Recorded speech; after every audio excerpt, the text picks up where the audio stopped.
Здравейте! В сервиза ми попадна едно бижу от преди доста години създадено. Това е Shimano Digitana SLS TM3000H. Електрическа макара с доста стар дизайн, като цяло стара технология, но макаричката си работи до ден днешен. Малко проблеми е създавала на собственика, именно трудно отпуска, независимо от тежестта на примамката, която е използвана. Сега започнал съм да я обслужвам и едно от нещата, които виждам като проблем е ето тази паразитна ролка, която мисля, че се вижда добре какъв луфт е направило в годините. Причината е търкането на метал, от каквото е направена основата всъщност, и пластмаса, материал, от който е направена тази паразитна ролка. Принципно със сигурност се върти, но има момент, в който може да се получи прескачане на зъб или дори блокиране на зъб. Със сигурност това създава проблеми и е една от причините макарата да не работи така, както е работила като по-нова. Сега ще направя една втулка, която всъщност да запълни пространството, и малко по-късно ще пусна още едно клипче, в което ще се види как всъщност вече работи макаричката. Ето ни 10 на минути по-късно. Втулката вече съм я направил. Поставяме ролката на място и виждаме, че абсолютно перфектно пасва, без какъвто и да било луфт. Ще сложим и другата паразитна ролка. Вижда се, че вече няма какво да се притесняваме.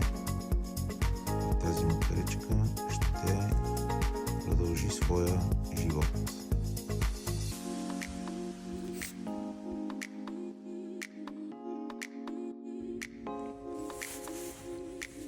Ето ви крайния резултат. Макарата вече съм я обслужил напълно. Всичките корозирали лагери, а именно те бяха два всъщност, не са кой знае колко, бяха отстранени. Ето ги. Единият е с доста нестандартен размер.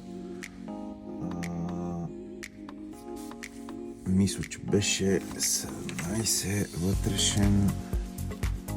Не, грешка моя. 25 вътрешен на 32 на 4, мисля, че да.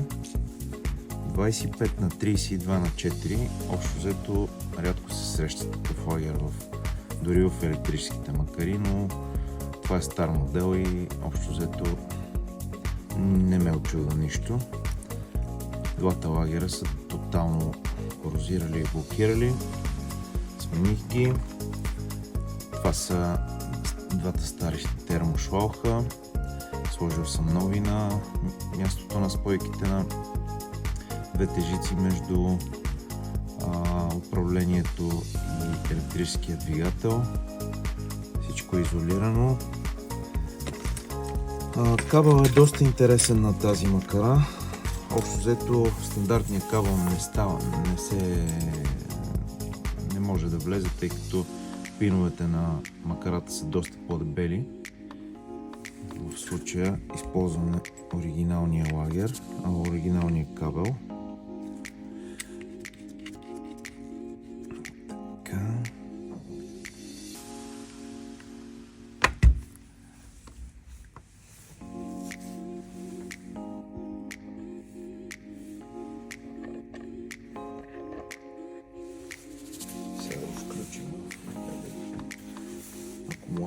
нещо.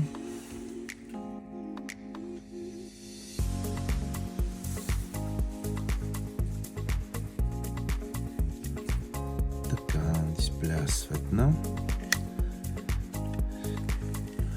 Вадиме необходимото количество, а именно 10 метра са достатъчни, за да се тества една макара дали работи.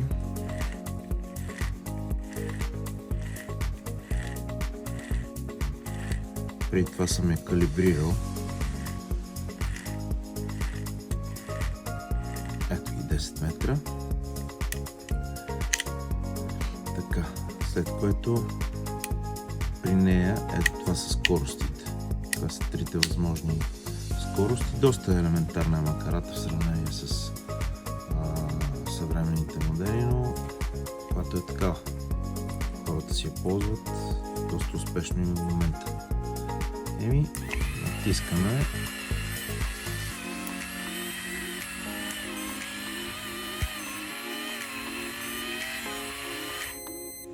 На 4 метра спира. И тук насетне вече ръчно действаме. И на 0 вече не ни позволява да натискаме дори и да искаме да продължим. Макарата е безупречна и мисля, че още дълго време ще радва нейния собственик. Това беше от нас поредната завършена макара.